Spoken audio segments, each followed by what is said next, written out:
Hello and welcome to Peggy's Plants, coming to you from Central Florida with a care video on the Calathea Orbifolia.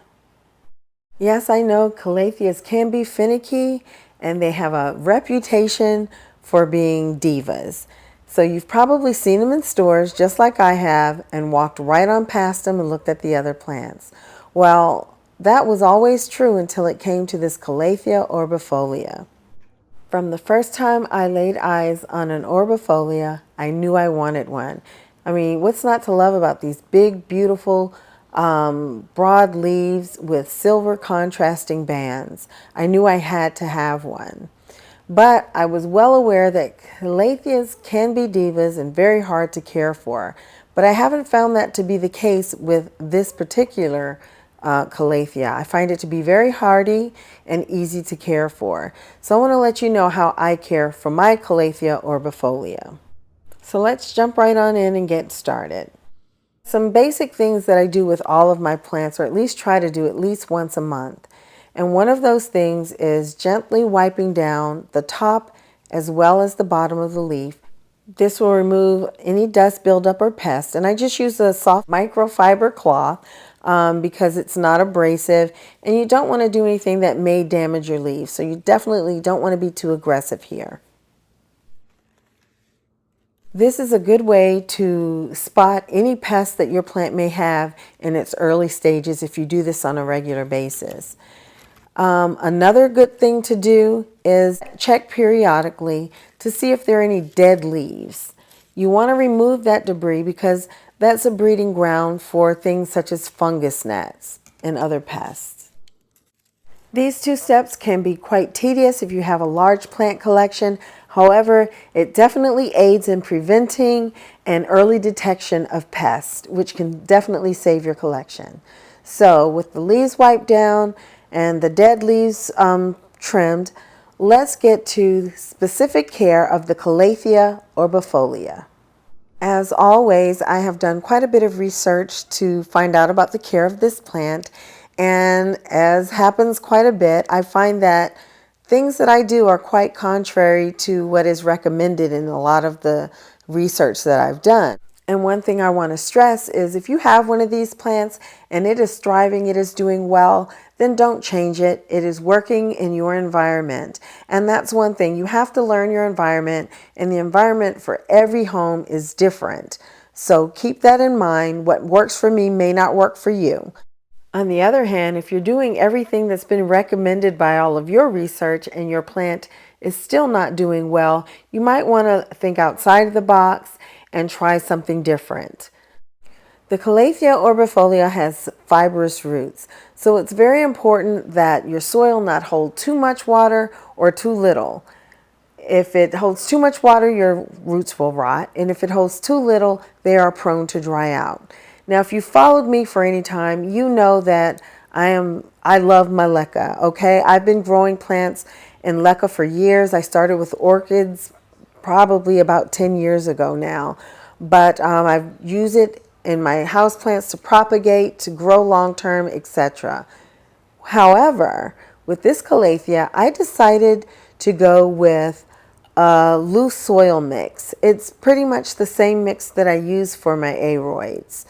Although all of the research that I did said that the soil should remain moist but not wet, I decided to go with an airy aroid mix where the water could run through freely, but it wouldn't really retain much water. So I use equal parts perlite, pumice, orchid bark, and soil. And again, this is pretty much the same mixture and the same amounts that I use for my aroids. In my opinion, the most important part of caring for this Calathea Orbifolia is getting the water right. And I don't mean the kind of water. I have water sitting here that I use. I let it sit overnight at least so that the minerals and chlorine and things like that can evaporate from it. If I don't have time to do that, I may take some water and run it through my zero water filter and use that. However, I find that this plant really isn't that picky because there's been times when I just took regular tap water and poured it in the plant. However, It depends on the quality of your water in your location. So you might want to try it out a little bit at a time to see how your tap water works. And if your tap water works fine, by all means, give it a try. If I had to pick the most important thing that I do to keep this plant in good health, it is placing it in a self-watering pot. I have put this in a self-watering pot, and it ensures that I am able to water the plant thoroughly without any standing water. Now, most people think self-watering pot, you leave water in it. And normally that is what I would do, but I don't do that with this particular plant. Even though, what I've read says let the soil remain moist, I do not do that. I use my moisture meter to tell me when it's time to water. Because yes, the plant does droop, the leaves begin to droop, but I'm scared the roots may be too dry at that point, and I don't want to risk my plant. So I use my moisture meter, and as you can see here, it is showing you that my soil is dry. My leaves are still perky, but I know that this plant now needs water. So what I'll do is I will just take it and put water in my water reservoir of this self-watering pot, and I know that the plant will take up the water that it needs without holding on to too much. Also, because I am bottom watering this plant, the soil on the top does not get wet, and therefore it's not a good host for fungus gnats. Another key element in the care of the Calathea Orbifolia is the lighting. In my experience, I find that this plant is pretty flexible when it comes to lighting. I've had mine in some somewhat dimly lit places, but it seems to definitely thrive here with bright, very bright indirect light. So if your plant is looking kind of washed out and your colors aren't as vibrant, the contrast isn't as great, it may be that you're either giving it way too much lighting or too little. This is where my plant lives. And as you can see, there's large windows all around. In the morning, it gets bright, direct sunlight. So I choose to close my blinds in the early morning hours so that it doesn't burn the leaves of this plant.